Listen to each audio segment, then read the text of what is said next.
The night the drum stopped, the village of Umoji fell silent. It was not an ordinary silence. It was the kind that made even the old men sit up and listen. The moon hung in the sky like a single unblinking eye, watching everything. The wind did not move. The trees stood still. Even the crickets, which never stopped singing, were quiet.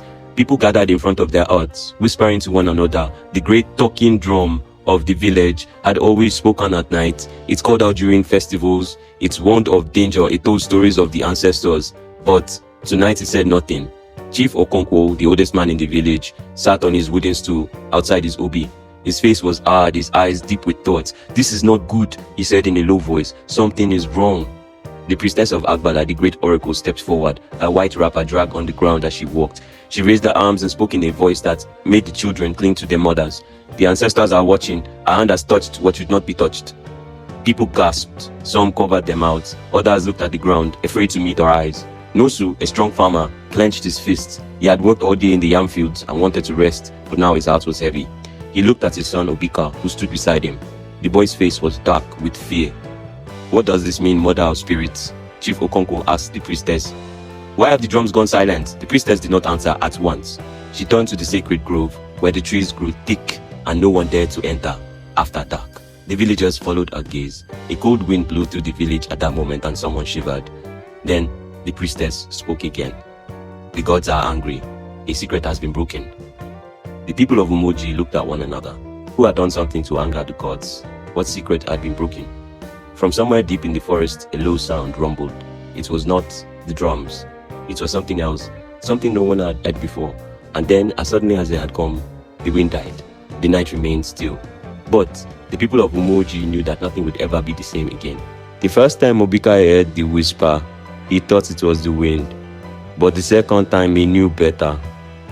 It was late at night and the village was asleep.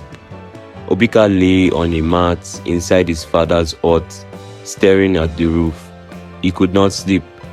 His mind was full of the silence of the drums, the fear in his father's eyes, and the warning of the priestess. Then he heard it. A voice, soft like dry leaves, calling his name. "Obika, Obika." His body became stiff. He held his breath. The voice was coming from outside. Slowly, he sat up. His little sister Adana was sleeping beside him. His mother's soft breathing filled the hut. His father Nwosu snore. Nobody else heard it. "Obika," the voice called again. He wanted to close his eyes and pretend he did not hear it, but something inside him told him to move. He stood up, careful not to make a sound, and walked to the door. He pushed it open slightly and peeped outside. The moon was full, the compound was empty, the wind was still.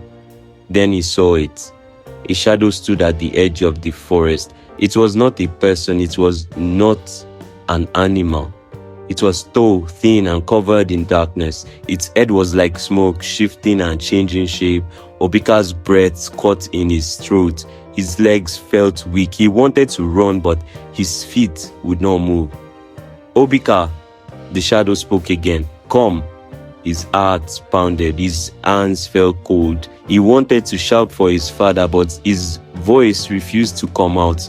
Then the shadow turned and moved into the forest. Obika took a step forward. Something deep inside him told him not to follow, but his feet had a different mind. He took another step. Just then a firm hand grabbed his shoulder. "Where do you think you are going?" Obika spun around. It was his father Nwosu. His face was hard. His grip was strong. I heard something," Obika stammered. His father's eyes narrowed. He looked towards the forest, but the shadow was gone. The trees stood still, silent as the grave. Nwosu pulled his son inside the hut and shut the door. He did not say another word, but Obika could feel his father's fear. That night, Obika did not sleep, and somewhere in the darkness, the whispering voice did not stop. The chickens died at dawn. It started with one, a lifeless body near the chief's hut. By midday, more lay scattered across the village, their eyes open, their necks twisted. The people of Umoji watched in silence, afraid to speak. "This is a warning," the old women whispered. "The gods are angry." In the evening, the priestess of Agbala arrived at the village square. Her face was painted white, her eyes dark like the night sky. She did not smile. She did not blink. "The ancestors are watching," she said. "Our great wrong has been done." Chief Okonkwo stepped forward. His voice was firm, but there was worry in his eyes. "What must we do, Mother of Spirits?" The priestess turned to the sacred grove. The trees there were old, thick, and twisted like the hands of the elders. No one entered the grove unless the gods called them. "Someone has stepped where no feet should go," she said. "Someone has called what should remain silent."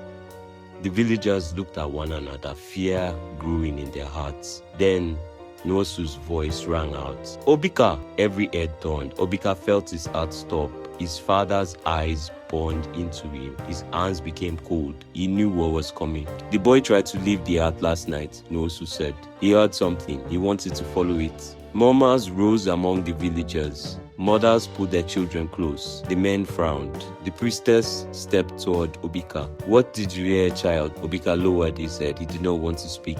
"Tell us now." Nwosu's voice was sharp. Obika swallowed hard. His voice shook.